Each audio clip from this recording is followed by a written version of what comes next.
By the time the Menil Collection opened its doors in 1987, its founding director Walter Hopps had been making waves in the art world for more than 30 years. In 1967, at the age of only 34, he was already one of America's most influential curators, described by the New York Times as, quote, the most gifted museum man on the West Coast, and in the field of contemporary art, possibly in the nation. The curatorial imagination of Walter Hopps celebrates Hopps, honoring the art and artists that he championed. Born in Los Angeles, Hopps began organizing exhibitions of contemporary art in the early 1950s while still a college student. In 1957, he and artist Edward Kienholz opened Ferris Gallery, a venue now legendary for helping establish an art community in Los Angeles, where at the time, displaying modern art was illegal by city ordinance. Kienholz constructed this portrait of Walter Hopps, titled Walter Hopps, Hopps, Hopps, in 1959, using a found commercial sideboard. He depicts the curator as a petty criminal, proffering works by Willem de Kooning, Franz Klein, and Jackson Pollock as though they were illicit goods, poking fun both at Hopps's role as a dealer of art and at the city's artistic conservatism. One of the artists featured at Ferris was the San Francisco-based painter J. DeFeo, whose work probed the tension between abstraction and representation. An example of her early work, made in 1953, Crucifix is created from plaster and found wood. The ancient symbolic shape appears as an evocative motif in DeFeo's later work. She once recalled, quote, I don't want to be misunderstood to the point that I was taking it and using it in a religious way. It appealed to me as a form, and later it became the absolute foundation of the painting the rose, that simple cross. Hopps's achievements at Ferris brought him to the attention of the museum world. In 1962, he was hired as a curator at the Pasadena Art Museum, now the Norton Simon Museum of Art. And 2 years later, in 1964, he was the museum's director. At Pasadena, Hopps organized New Paintings of Common Objects, the first museum survey of what would become known as pop art. Calling attention to a major shift in 20th century art, the exhibition included work by Joe Goode, Andy Warhol, and Ed Ruscha. These artists critiqued the expanding worlds of mass media and advertising by adopting the stylized representational forms in their art. Among Hopps's most important curatorial accomplishments stands the exhibition Buyer of Marcel Duchamp or Rose Salavi.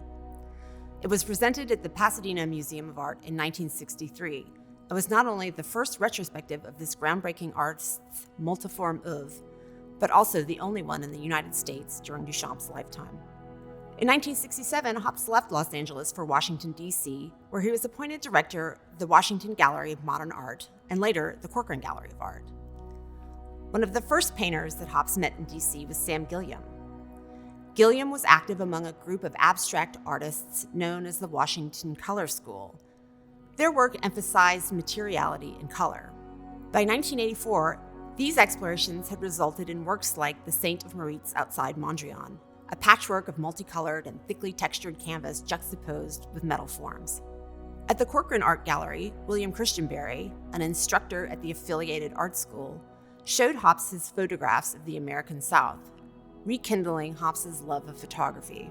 Christianberry later introduced Hopps to two other foundational figures in American photography, Walker Evans and William Eggleston.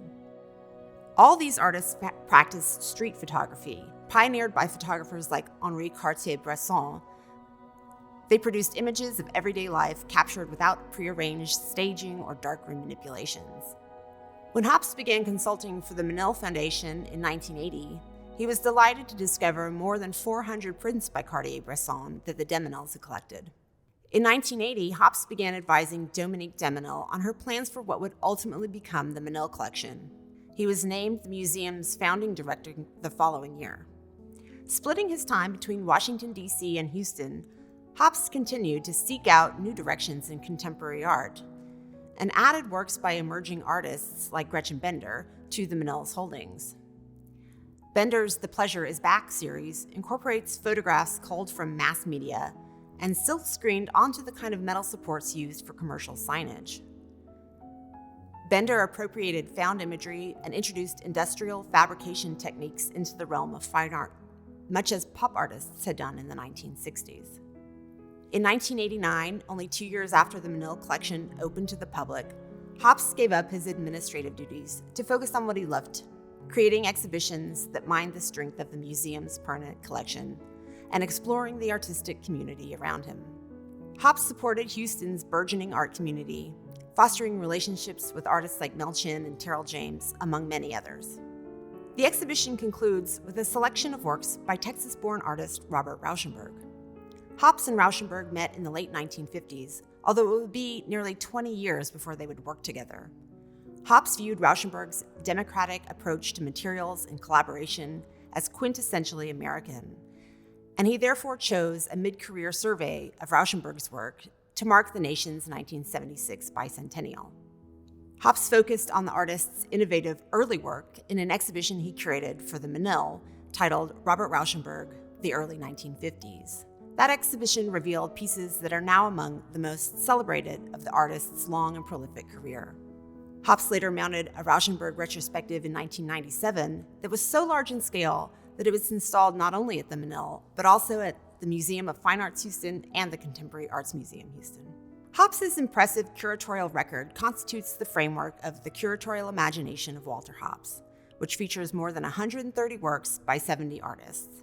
Once dubbed the marvelous mad maven of modern art in America, Hopps estimated that he had curated some 250 exhibitions in his 50-plus year career.